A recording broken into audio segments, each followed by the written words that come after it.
চিকিৎসা শেষে লন্ডন থেকে দেশে ফিরে নেতাকর্মীদের ভালোবাসা ও উচ্ছ্বাস দেখে আপ্লুত বিএনপি চেয়ারপারসন বেগম খালেদা জিয়া। গত ৬ মে হযরত শাহজালাল আন্তর্জাতিক বিমানবন্দর থেকে সড়ক পথে গুলশানের বাসভবন ফিরোজায় যেতে নেতাকর্মীসহ দেশবাসীর এমন ভালোবাসায় তিনি আবেগ আপ্লুত হন। উপস্থিত নেতাদের কাছে এমন প্রতিক্রিয়ায় ব্যক্ত করেছেন তিনি। বিএনপি মিডিয়া সেল সূত্রে জানা গেছে, বাসায় ফিরে মেডিকেল বোর্ডের পরামর্শ অনুযায়ী খালেদা জিয়া পূর্ণ বিশ্রামে আছেন। তবে ১৪ ঘণ্টার ভ্রমণে শারীরিকভাবে কিছুটা ক্লান্ত অবসন্ন ছিলেন। তিনি আরও কিছুদিন বিশ্রামে থাকবেন বলে জানা গেছে। গতকাল বুধবার বিকেল ৩:৩০টায় খালেদা জিয়ার একান্ত সচিব এবিএম আব্দুস সাত্তারকে ফিরোজায় প্রবেশ করতে দেখা গেছে।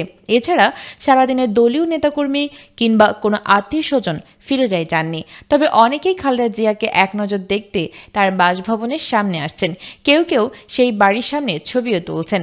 ২০১৮ সালের ফেব্রুয়ারিতে কারাগারে যাওয়ার পর গত ৭ বছরে কোনো জনসমাবেশে সশরীরে অংশ নেননি বিএনপি চেয়ারপারসন। এবার তার দেশে ফেরা ঘিরে কার্যত বড় আকারের জমায়েত ঘটালো বিএনপি, যারা আগামী ডিসেম্বরের মধ্যেই নির্বাচন দেওয়ার দাবি জানিয়ে আসছে। বিমানবন্দর থেকে গুলশান পর্যন্ত ১০ কিলোমিটার জুড়ে হাজারো নেতাকর্মী ও সাধারণ মানুষের সমাবেশ ঘটিয়ে জনপ্রিয়তা আর সমর্থনেরও জানান দিল দলটি। রাজনৈতিক বিশ্লেষকদের মতে খালেদা জিয়ার দেশে ফেরায় আরও চাঙ্গা হয়ে উঠেছে বিএনপি। নেতাকর্মীদের মনোবল দ্বিগুণ বেড়েছে।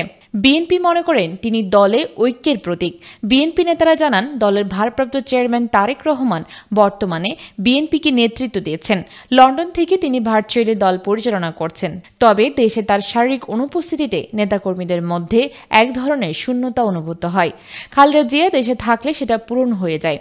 ছাত্র জনতার গণ অভ্যুত্থানে গত ৫ আগস্ট আওয়ামী সরকারের পতনের পর শেখ হাসিনা ভারতে পালিয়ে যান। এই ৪ মাস পরই সকল আইনি বাধা কাটিয়ে উন্নত চিকিৎসার জন্য খালেদা জিয়া গত ৮ জানুয়ারি লন্ডন যান। গত ৪ মাস তিনি দেশে ছিলেন না। ওই সময় রাজনীতিতে আবার সেই -2 ফর্মুলার প্রোপাগান্ডা শুরু হয়। কোনো পক্ষ বলছিল, শেখ হাসিনার পলায়নের পর চিকিৎসার জন্য খালেদা জিয়াও বিদেশ যাওয়ায় দেশে এক ধরনের রাজনৈতিক শূন্যতা তৈরি হয়েছে। কিন্তু বেগম জিয়া দেশে ফিরে আসায় সেই ক্যাম্পেইন প্রোপাগান্ডা ভেস্তে গেছে বলে মনে করেন রাজনৈতিক বিশ্লেষকরা।